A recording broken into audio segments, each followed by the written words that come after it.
So hi guys, hello everyone. So ಇವತ್ತು ನಾವು ಹೊರಟಿದ್ದೀವಿ ರಾಖಿ ಶಾಪಿಂಗಿಗೆ. ಬಟ್ ಫಸ್ಟು ದೇವಸ್ಥಾನಕ್ಕೆ ಹೋಗಬೇಕು ಅಂತ ಹೇಳಿ ಇವಾಗ ಅಮ್ಮ ಉಡಿ ತುಂಬಕ್ಕೋಸ್ಕರ ಬ್ಲೌಸ್ ಪೀಸು ಹೂವೆಲ್ಲ ರೆಡಿ ಮಾಡ್ಕೊತಿದ್ದಾರೆ. ಸೊ ಇವಾಗ ಹೋಗೋಣ ನಡೀರಿ. So let's go. ಸೊ ಇವತ್ತು ಈಗೆಲ್ಲ ಫುಲ್ ಹಬ್ಬದಿಂದ ಎಲ್ಲ ಫುಲ್ ರಶ್ ಆಗಿದೆ ಪೇಟೆ ಎಲ್ಲ. ಸೊ ಹಾಗೆ ಫಸ್ಟು ನಾವು ಹಣ್ಕಾಯಿ ತೊಗೊಂಡ್ವಿ, ಕಾಯಿ ಹೂವೆಲ್ಲ ಸೇರಿ. ದೇವಸ್ಥಾನದಂತೂ ಫುಲ್ ಜನ, ರಶ್ ಫುಲ್ಲು.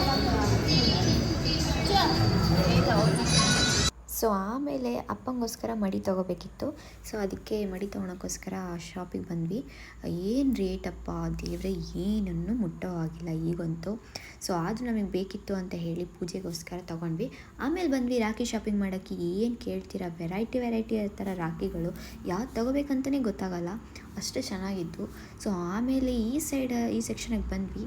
ಪೆನ್ನು ಏನು ಯಾವ ಥರ ಇದ್ದಾವೆ ಅಂದರೆ ಸೇಮ್ ಲಿಪ್ಸ್ಟಿಕ್ ಥರ ಇದೆ, ಬಟ್ ಅದರ ಒಳಗೆ ಪೆನ್ನು, ಎರೇಸರ್ ಎಲ್ಲ ನೋಡಿ ವೆರೈಟಿ ಇದೆ. ನಮ್ಮ ಇದರಲ್ಲಂತೂ ಇವೆಲ್ಲ ಇರಲೇ ಇರಲಿಲ್ಲ. ಸೊ ಗೈಸ್, ಈಗ ವಿಡಿಯೋ ಇಲ್ಲ ಎಂಡ್ ಮಾಡ್ತಾಯಿದ್ದೀನಿ. ವಿಡಿಯೋ ಇಷ್ಟ ಆಗಿದೆ ಲೈಕ್ ಮಾಡಿ, ಶೇರ್ ಮಾಡಿ, ಕಮೆಂಟ್ ಮಾಡಿ, ಹಾಗೆ ಸಬ್ಸ್ಕ್ರೈಬ್ ಮಾಡೋದನ್ನ ಮರಿಬೇಡಿ.